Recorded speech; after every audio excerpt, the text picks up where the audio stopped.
Hello good morning friends, कैसे हो? Hope so आप सब बढ़िया होगे। Welcome to my YouTube channel UGC NET commerce made easy. यहाँ पे आपको पेपर वन जनरल पेपर और जो आपका पेपर टू सब्जेक्ट का है यानी जो कॉमर्स का है उसका कंप्लीट सिलेबस कवर करवाया जा रहा है। यूजीसी नेट दिसंबर 2023 के एग्जामिनेशन के लिए बिल्कुल फ्री बैच चल रहा है। दिसंबर 2023 एग्जामिनेशन के लिए इसमें आपको कंप्लीट सिलेबस करवाया जाएगा, यूनिट 1 से लेकर 10 तक का दोनों पेपर्स का, पेपर 1 का भी और पेपर 2 कॉमर्स का। डेली बेसिस पे स्ट्रक्चर्ड क्लासेस चल रही हैं, फ्री पीडीएफ नोट्स प्रोवाइड किए जाते हैं बहुत इंग्लिश और हिंदी लैंग्वेज में। जस्ट इस सिलेबस कंप्लीट होने के बाद आपको प्रीवियस ईयर क्वेश्चंस करवाए जाएंगे, मॉक टेस्ट कंडक्ट किए जाएंगे। पीडीएफ के लिए आपको टेलीग्राम चैनल ज्वाइन करना है यूजीसी नेट दिसंबर 2023 पेपर 1 का, जो जिसमें आपको पेपर 1 और पेपर 2 दोनों के पीडीएफ नोट्स दोनों इंग्लिश और हिंदी लैंग्वेज में मिल जाएंगे। टेलीग्राम के चैनल का लिंक यूट्यूब की डिस्क्रिप्शन में भी आपको मिल जाएगा। यूट्यूब चैनल को भी आप ज्वाइन कर लो। जितनी भी daily classes free of cost conduct की जा रही है वो यूट्यूब चैनल पे ही की जा रही हैं। सो उसको भी लाइक शेयर और कमेंट कर दो, सब्सक्राइब कर लो, ज्वाइन कर लो ऑलरेडी। सो चैनल को लाइक शेयर सब्सक्राइब कर देना। सो ऑलरेडी हम अपना आज हमारी कल हमने पेपर 1 की क्लास कंडक्ट की थी। सो आज there will be paper 2 class for commerce. Already हम पेपर 2 का काफ़ी सिलेबस कवर अप कर चुके हैं, उसमें हम काफ़ी चीज़ें कर चुके हैं। सो आज हम जा रहे हैं अपने सेशन को कंटिन्यू करेंगे जहाँ पे हमने अपना लास्ट सेशन छोड़ा था। डायरेक्टली बिना टाइम वेस्ट किए हुए मूव ऑन करते हैं सेशन को। सो स्टार्ट करेंगे। सो पेज नंबर 77 से हमें कंटिन्यू करना है। उससे पहले हम यूनिट 2 अकाउंट्स की कर रहे थे, उसमें काफ़ी कुछ कवर अप कर चुके हैं हम। सो इट विल बी 70, ये सब कुछ हम कंप्लीट कर चुके हैं।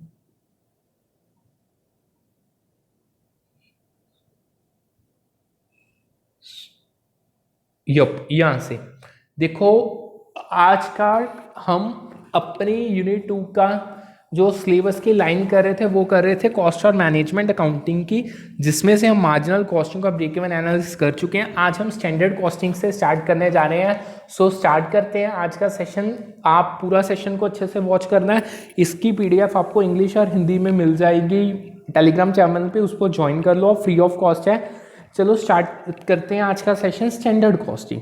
देखो स्टैंडर्ड कॉस्टिंग में क्या किया जाता है, स्टैंडर्ड कॉस्टिंग में ना प्री डिटरमाइंड कॉस्ट इस्टेब्लिश की जाती है।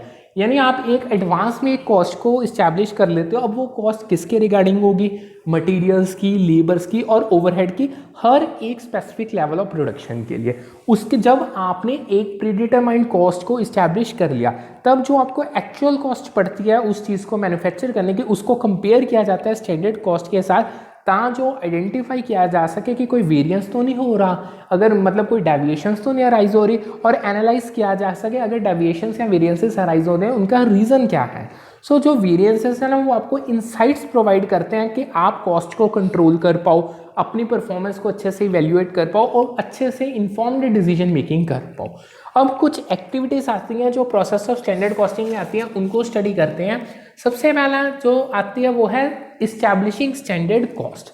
ये फर्स्ट स्टेप है जिसमें एक स्टैंडर्ड कॉस्ट सेट की जाती है वेरियस कॉस्ट एलिमेंट्स के लिए। यानी जितने भी आपके डिफरेंट कॉस्ट एलिमेंट्स हैं उनके लिए एक स्टैंडर्ड कॉस्ट को सेट किया जाता है। अब जो इस स्टैंडर्ड कॉस्ट की सेटिंग की जाती है, जो इसके बेसिस हैं, ये हिस्टोरिकल डाटा हो सकता है, इंडस्ट्री के बेंचमार्क्स हो सकते हैं, या आपके एक्सपेक्टेशंस क्या है regarding your performance levels, in etcetera etcetera, इनको बेस मान के डिफरेंट कॉस्ट एलिमेंट्स के लिए स्टैंडर्ड कॉस्ट को सेट किया जाता है। सेकंड स्टेप में जो सेकंड मेन एक्टिविटी है उसमें हम एक्चुअल कॉस्ट को मेजर करते हैं। यानी जो एक्चुअल कॉस्ट है उसे मेजर किया जाता है और रिकॉर्ड किया जाता है। अब जो ये मेजरमेंट और रिकॉर्डिंग होगी, ये होगी ट्रांजैक्शन और एक्टिविटीज जो ऑर्गेनाइजेशन के उसके बेसिस पे। नेक्स्ट स्टेप में डिस्पोज कर दिया जाता है variance, disposing the variances to cost and profit centre. यानी जो वेरिएंसेस आएंगे एक्चुअल कॉस्ट और स्टैंडर्ड कॉस्ट के बीच में, उनको आइडेंटिफाई किया जाता है और उनको एलोकेट कर दिया जाता है रिस्पेक्टिव कॉस्ट और प्रॉफिट सेंटर में। अब ये क्यों किया जाता है? ताकि जो एनालिसिस किए जा सके और अकाउंटेबिलिटी को सेट किया जा सके। नेक्स्ट स्टेप में हम आइडेंटिफाइंग करते हैं वेरिएंसेस को और क्या कारण है, क्या कॉजेस हैं वेरिएंसेस के। यानी वेरिएंसेस को अच्छे से स्टडी किया जाता है, एनालाइज किया जाता है और आइडेंटिफाई किए जाते हैं रीजंस, उन वो जो डेविएशंस के पीछे हैं, यानी जिन रीजंस ने डेविएशंस को अराइज किया है स्टैंडर्ड कॉस्ट से, यानी आप अपनी एक्चुअल कॉस्ट को स्टैंडर्ड कॉस्ट के साथ कंपेयर कर रहे हो, डेविएशंस आ रही हैं, अब वो डेविएशंस के पीछे क्या रीजंस हैं वो वेरिएंस एनालाइज करके हमें पता चलता है। यानी ये हमें हेल्प करता है कि हम जो फैक्टर्स कंट्रीब्यूट कर रहे हैं कॉस्ट डिफरेंसेस की और उनको अच्छे से समझ पाएं और ऐसे एरियाज को आइडेंटिफाई कर पाएं जहां पे इंप्रूवमेंट की जरूरत है। लास्ट स्टेप में हम कंपेयर करते हैं एक्चुअल और स्टैंडर्ड कॉस्ट को, यानी फाइनली जो एक्चुअल कॉस्ट है उसको कंपेयर किया जाता है स्टैंडर्ड कॉस्ट के साथ, ताकि जो ओवरऑल परफॉर्मेंस जो ऑर्गेनाइजेशन का उसे असेस किया जा सके और स्टैंडर्ड कॉस्टिंग का जो सिस्टम है उसकी इफेक्टिवनेस को इवेल्युएट किया जा सके। ओके, होप सो आपको इतना अच्छे से ये मेजर एक्टिविटी समझ आ गई होगी।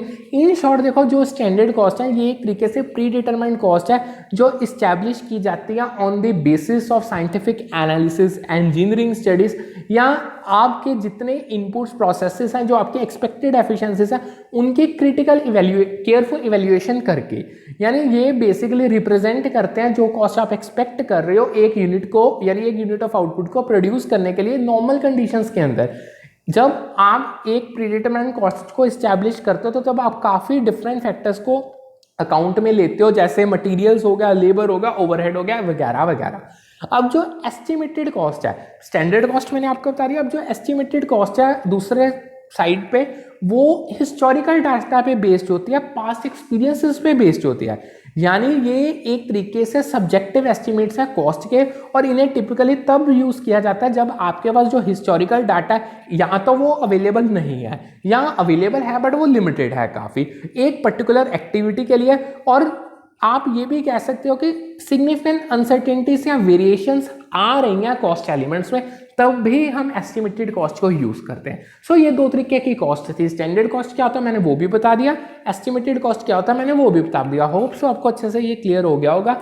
अब वो क्या कह रहे हैं आगे, standard costing management by exception, बहुत इंपॉर्टेंट टॉपिक है, पेपर में बहुत बार ये पूछा गया है। देखो स्टैंडर्ड कॉस्टिंग ऑलरेडी मैं बता चुका, एक ऐसी कॉस्ट अकाउंटिंग टेक्निक है जो कंपेयर करती है एक्चुअल कॉस्ट को with pre determined standard cost, ताकि जो वेरिएंसेस को एनालाइज किया जा सके। और जो आपके मैनेजमेंट बाय एक्सेप्शन प्रिंसिपल है ना, इसको ऑफन अप्लाई किया जाता है स्टैंडर्ड कॉस्टिंग में। इसकी जो इसमें जो अटेंशन है ना, यानी जो आप मेन अटेंशन है वो आपका फोकस है वो सिग्निफिकेंट वेरिएशंस पे होता है जो डेविएट करते हैं अपने एक्सपेक्टेड स्टैंडर्ड से, यानी जो सिग्निफिकेंट वेरिएंसेस है ना आप उन पे फोकस करोगे जिनके इंप्रूवमेंट लाना बहुत ज़रूरी है। अब आपका एक आता है मटेरियल यूसेज वेरिएंस, उसके पीछे रीजंस क्या होते हैं, यानी जब आप मटेरियल को यूज़ करते हो उसकी यूसेज में जो वेरिएंस आता है, जो आप जब एक्चुअल और स्टैंडर्ड में डिफरेंसेस आएंगे तब मटेरियल यूसेज वेरिएंस अराइज होगा।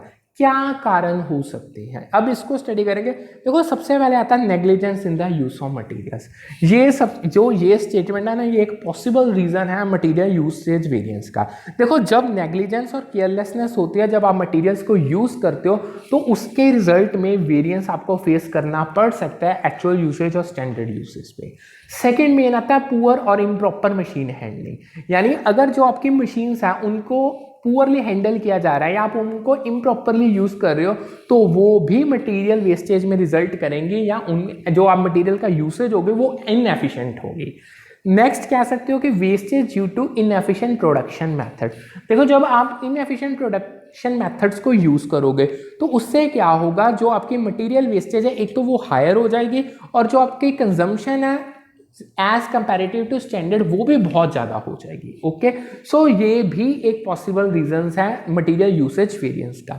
नेक्स्ट हमारे पास आता है change in product design requiring usage different from the standard, यानी अगर आप चेंज लाते हो प्रोडक्ट, अगर आप लाते हो या चेंज आता है प्रोडक्ट के डिज़ाइन में तो जो उसकी मटेरियल यूसेज होगी वो डिफरेंट हो जाएगी एज कंपैरेटिव टू स्टैंडर्ड। सो उससे क्या हो सकता है, उससे वेरिएंस अराइज हो सकता है एक्चुअल यूसेज और स्टैंडर्ड यूसेज के बीच में। ये तो था स्टैंडर्ड कॉस्टिंग का पूरा कंप्लीट टॉपिक जो पेपर में हर मैंने इसमें वो चीज़ कवर अप करवा दी है जो सिलेबस में मेंशन है और जो पेपर में पूछी गई है और फ्यूचर में भी पूछी जाएगी। आगे अब अपने नेक्स्ट टॉपिक पे मूव ऑन करते हैं, बजटरी कंट्रोल क्या होता है। देखो बजटरी कंट्रोल में हम जो हमारे टारगेट्स हैं उनको सेट करते हैं और अपनी एक्चुअल परफॉर्मेंस को कंपेयर करते हैं बजटेड अमाउंट्स के साथ। ये हमें हेल्प करेगा अपने एक्सपेंसेस को मॉनिटर करने के लिए, कॉस्ट को कंट्रोल करने के लिए, जो हमारे पास रिसोर्सेज हैं उनको एफिशिएंटली एलोकेट करने के लिए, और जो डेविएशंस अगर अराइज हो रही हैं प्लान्ड ऑब्जेक्टिव्स से कंपैरिजन में तो उन डेविएशंस को भी असेस करने में हमें हेल्प करेगा। अब जो बजट्स है ना ये हर डिपार्टमेंट यानी वेरियस डिपार्टमेंट्स के लिए प्रिपेयर किए जा सकते हैं, प्रोजेक्ट्स के लिए प्रिपेयर किए जाते हैं, या जितने भी ऑर्गेनाइजेशन में एक्टिविटीज हो रही हैं उनके लिए भी प्रिपेयर किए जाते हैं। नेक्स्ट हमारे पास आता है प्रोसेस कॉस्टिंग, बहुत इंपॉर्टेंट टॉपिक है। देखो प्रोसेस कॉस्टिंग यूज की जाती है इंडस्ट्रीज में जो होमोजेनियस प्रोडक्ट्स प्रोड्यूस करते हैं एक कंटिन्यूस प्रोडक्शन प्रोसेस के थ्रू, यानी कॉस्ट को एलोकेट किया जाता है जितने भी आपके प्रोडक्शन स्टेजेस हैं, जो डिफरेंट प्रोडक्शन स्टेजेस हैं उन पे और डिपार्टमेंट से, और जो आपकी टोटल कॉस्ट है वो स्प्रेड ओवर हो जाती है जितने आपने टोटल में यूनिट्स को प्रोड्यूस किया। यानी ये हमें हेल्प करेगा डिटरमाइन करने में कि हमें कॉस्ट पर यूनिट कितनी पड़ रही है और हम अपनी कॉस्ट को ट्रैक कर पाएंगे एक प्रोसेस ओरिएंटेड एनवायरनमेंट पे। एक बड़ी मेजर लाइन है, बहुत इंपॉर्टेंट चीज है, प्रोसेस कॉस्टिंग तब यूज की जाती है जब आइडेंटिकल यूनिट्स प्रोड्यूस की जाती है एक ongoing series of production step में। यानी आपका जो प्रोडक्शन प्रोसेस है वो ऑनगोइंग कंटिन्यूस है, सेम स्टेजेस प्रोडक्शन की वो सेम सीरीज को फॉलो करेगा। जब आप आइडेंटिकल यूनिट्स को प्रोड्यूस करते हो उसके थ्रू तब प्रोसेस कॉस्टिंग यूज की जाती है। मार्क माई वर्ड्स, याद रखना, बहुत बार मैचिंग के क्वेश्चन में और असर्शन रीजन के क्वेश्चन में ये चीज़ को पूछा गया है। यानी इन सिंपल वे अगर मैं आपको बताऊं तो ये एक मोस्ट अप्रोप्रिएट उन फर्म्स के लिए होती है प्रोसेस कॉस्टिंग जो कंटिन्यूस और मास प्रोडक्शन करती हैं, जहां पे जो प्रोडक्ट्स हैं एक तो वो होमोजीनियस होंगे और जो उनका प्रोडक्शन प्रोसेस होगा वो भी एक स्टैंडर्डाइज वे में फॉलो किया जाएगा। जैसे ऑयल रिफाइनिंग फर्म्स जो बेस्ट फिट करती है इस डिस्क्रिप्शन को। अब जो ऑयल रिफाइनिंग है ना इसमें कंटिन्यूस और रेपिटेटिव प्रोसेसेस आते हैं। जो आपका क्रूड ऑयल है उसे प्रोसेस किया जाता है वेरियस रिफाइंड प्रोडक्ट्स में, जैसे गैसोलीन में, डीजल में, जेट फ्यूल एक्सेट्रा। अब जो प्रोडक्शन प्रोसेस फॉलो किया जाता है ऑयल रिफाइनिंग में वो स्टैंडर्डाइज होता है और उसमें लार्ज स्केल ऑपरेशंस इन्वॉल्व होते हैं, जिससे जो आपकी प्रोसेस कॉस्टिंग है वो एक सूटेबल बन जाती है ट्रैक करने के लिए और कॉस्ट को एलोकेट करने के लिए। नेक्स्ट हमारे पास आता है एक्टिविटी बेस्ड कॉस्टिंग। अब जो एक्टिविटी बेस्ड कॉस्टिंग है ना ये कॉस्ट को असाइन करते हैं टू स्पेसिफिक एक्टिविटीज, और देन जब आपने कॉस्ट को पहले स्पेसिफिक एक्टिविटीज में असाइन कर दिया उसके बाद उनको एलोकेट कर दिया जाता है प्रोडक्ट्स पे, सर्विसेज पे और customer based on activities they consume. यानी जो इनकी एलोकेशन के बेसिस है वो प्रोडक्ट्स हो सकते हैं, सर्विसेज हो सकते हैं या कस्टमर बेस हो सकता है जो activities on the activities they consume. यानी एक तरीके से ये हमें मोर एक्यूरेट अंडरस्टैंडिंग प्रोवाइड करते हैं हमारे कॉस्ट ड्राइवर्स की, हमें हेल्प करते हैं आइडेंटिफाई करने के लिए जो हमारी नॉन वैल्यू एडेड एक्टिविटीज है, हमें प्राइसिंग डिसीजंस लेने में असिस्ट करते हैं, रिसोर्स एलोकेशन में असिस्ट करते हैं। इसमें भी एक बहुत इंपॉर्टेंट चीज़ है उसको आप समझ लो, वो कह रहे हैं costing system in which costs begin with tracing of activities and then to producing the product। यानी ये ऐसा सिस्टम है जो स्टार्ट होगा, जो बिगिन करेगा, सबसे पहले एक्टिविटीज को ट्रेस किया जाएगा, देन उनको प्रोड्यूस किया जाएगा, यानी उन एक्टिविटीज को यूज करके प्रोडक्ट को प्रोड्यूस किया जाएगा। ओके, होप सो आपको इतना समझ आ गया होगा। सो अगर आपको कोई भी डाउट अराइज हो रहा है आप मुझे टेलीग्राम पे डायरेक्ट मैसेज भी कर सकते हो, मैंने एक डिस्कशन ग्रुप भी बना दिया उसमें भी आप मेंशन कर सकते हो, यूट्यूब के कमेंट सेक्शन पे भी मेंशन कर सकते हो, पीडीएफ आपको इसको टेलीग्राम चैनल पे आपको इंग्लिश और हिंदी लैंग्वेज दोनों में मिल जाएगी।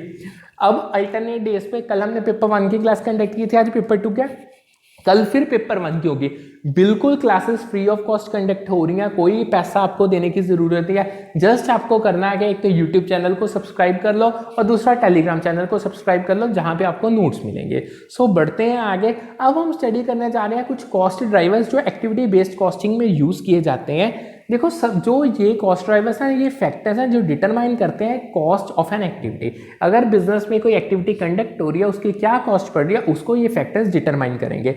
कुछ मेजर फैक्टर्स मैं आपको बताने जा रहा हूँ जो पेपर में बहुत बार पूछे गए हैं। सबसे पहले आता है ट्रांजैक्शन।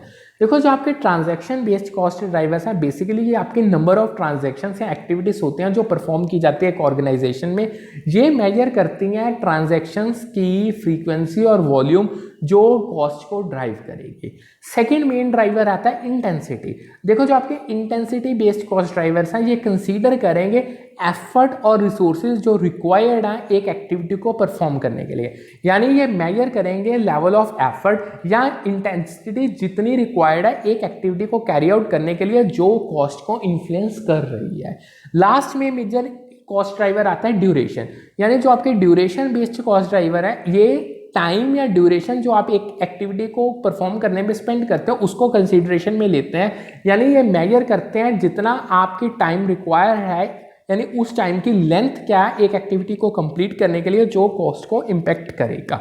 ओके, अब वो आगे क्या कह रही है, जो एक एक्टिविटी बेस्ड कॉस्टिंग है ना ये एक ऐसी अकाउंटिंग टेक्निक है जो बहुत यूजफुल है कस्टमर प्रॉफिटेबिलिटी एनालिसिस को कंडक्ट करने के लिए। ध्यान से आगे इसको डिटेल में करते हैं। जो देखो आपकी एक्टिविटी बेस्ड कॉस्टिंग है ना ये एक ऐसी अकाउंटिंग टेक्निक है जो कॉस्ट असाइन करती है स्पेसिफिक एक्टिविटीज में। इसके बाद क्या किया जाता है, देन टू पहले आपने कॉस्ट को स्पेसिफिक एक्टिविटीज पे असाइन कर दिया, उसके बाद कॉस्ट असाइन की जाती है प्रोडक्ट्स और सर्विसेज पे जो वो एक्टिविटीज को कंज्यूम कर रहे हैं। यानी जो आपका एबीसी एक्टिविटी बेस्ड कॉस्टिंग है ये आपको एक बहुत ज़्यादा एक्यूरेट और डिटेल्ड व्यू कॉस्ट का प्रोवाइड करती है अगर हम इसे कंपेयर करें ट्रेडिशनल कॉस्ट एलोकेशन मेथड्स के साथ। यानी ये ऑर्गेनाइजेशंस को इनेबल करेगी वो कि अपने वो कस्टमर प्रॉफिटेबिलिटी को एनालाइज कर पाएंगे, अपनी कॉस्ट को एलोकेट करके बेस्ड ऑन डिफरेंट जो एक्टिविटीज वो हर एक कस्टमर के लिए वो परफॉर्म कर रहे हैं उनके बेसिस पे। यानी ये आइडेंटिफाइंग करेंगे कॉस्ट को जो एसोसिएटेड है with different serving specific customers, और इनसे जब ये कॉस्ट जो एसोसिएटेड है डिफरेंट स्पेसिफिक कस्टमर्स को फुलफिल करने में उनको सर्व करने में, इससे क्या होगा, इससे मैनेजर को इंसाइट्स मिलेंगे कस्टमर प्रॉफिटेबिलिटी रिगार्डिंग, वो इन्फॉर्म डिसीजंस ले पाएंगे ताकि ऑर्गेनाइजेशन या फर्म की प्रॉफिटेबिलिटी इनहेंस की जा सके।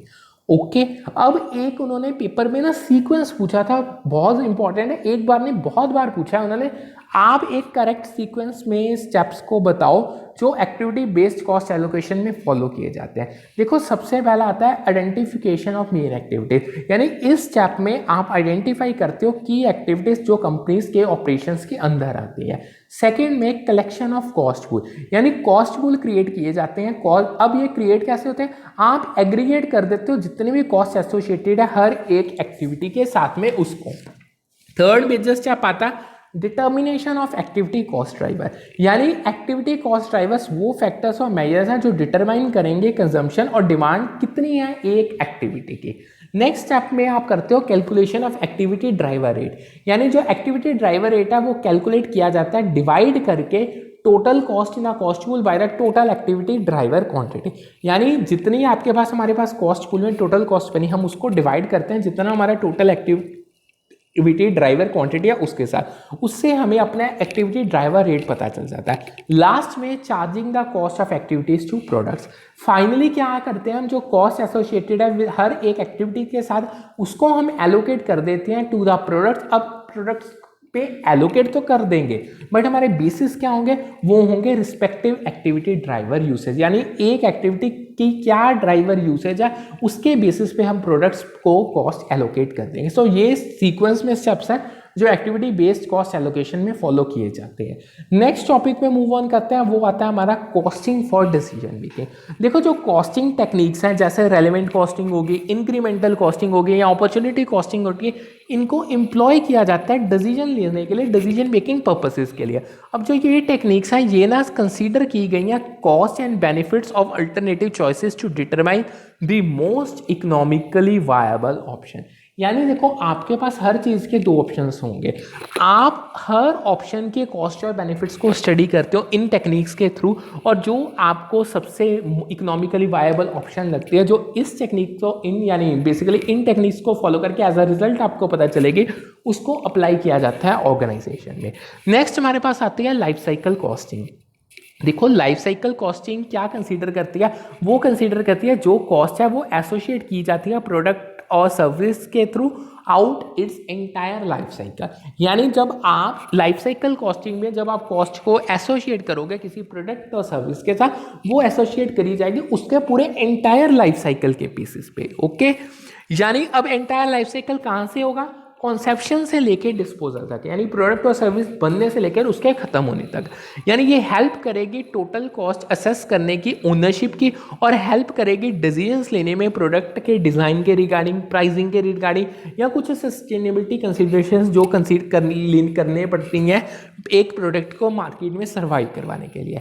नेक्स्ट हमारे पास आती है टारगेट कॉस्टिंग। देखो टारगेट कॉस्टिंग में क्या किया जाता है, एक टारगेट कॉस्ट को सेट किया जाता है एक प्रोडक्ट और सर्विस के लिए। अब जो इसके सेटिंग के बेसिस होते हैं वो होता है या तो डिजायर्ड प्रॉफिट मार्जिन या मार्केट कंडीशंस।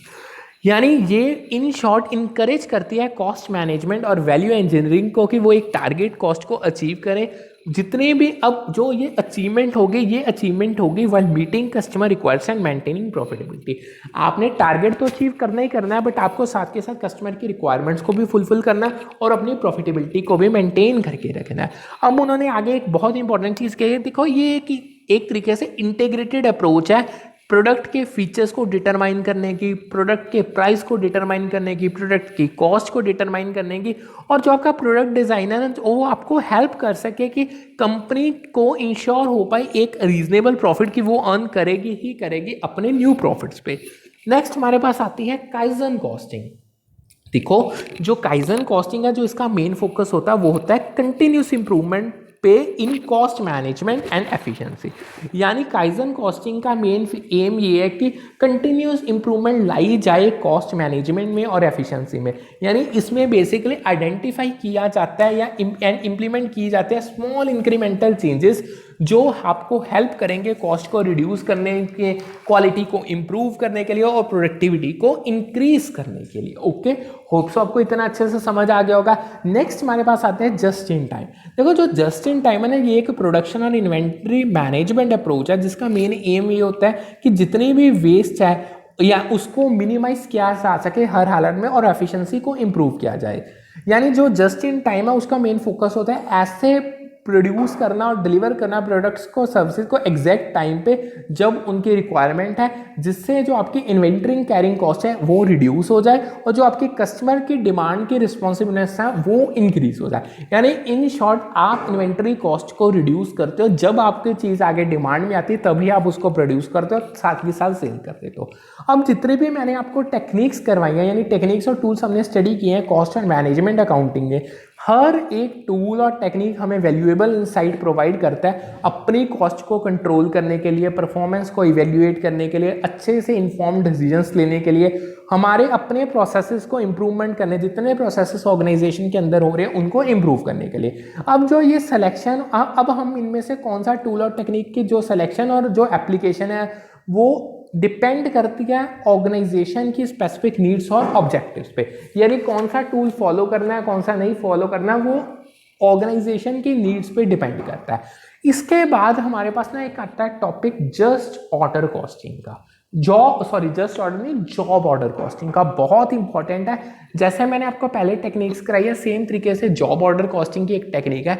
ये एक कॉस्ट अकाउंटिंग सिस्टम है जो बिजनेसेस यूज करते हैं यूनिक कस्टमाइज प्रोडक्ट्स और सर्विसेज को प्रोड्यूस करने के लिए। यानी ये सूटेबल उन सिचुएशंस में होता है जब हर एक जॉब और ऑर्डर डिफरेंट है और उसमें हर एक जॉब और ऑर्डर में डिफरेंस, यानी स्पेसिफिक मटेरियल्स, लेबर और ओवरहेड कॉस्ट, यानी in short specific material labour की रिक्वायरमेंट है और जो ओवरहेड कॉस्ट है उसको भी इंडिविजुअली ट्रैक करना पड़ेगा, तब जॉब ऑर्डर कॉस्टिंग को यूज किया जाता है ऑर्गेनाइजेशंस पे। अगर मैं आपको एक पेपर में आपको ना क्वेश्चन आया था, उन्होंने ये कहा था, उन्होंने आपको 4-5 ऑप्शंस दे दी थी और उनमें से कहा था कि बताओ कि जॉब ऑर्डर कॉस्टिंग किसके लिए परफेक्ट है। सो इसकी जो बेस्ट एग्जांपल है वो है प्रिंट शॉप, यानी जो उसमें ऑप्शन का राइट आंसर था। देखो जो प्रिंट शॉप जो स्पेशलाइज है वेडिंग इनविटेशंस में, वो इस पूरी जॉब ऑर्डर कॉस्टिंग की डिस्क्रिप्शन में बेस्ट फिट करती है।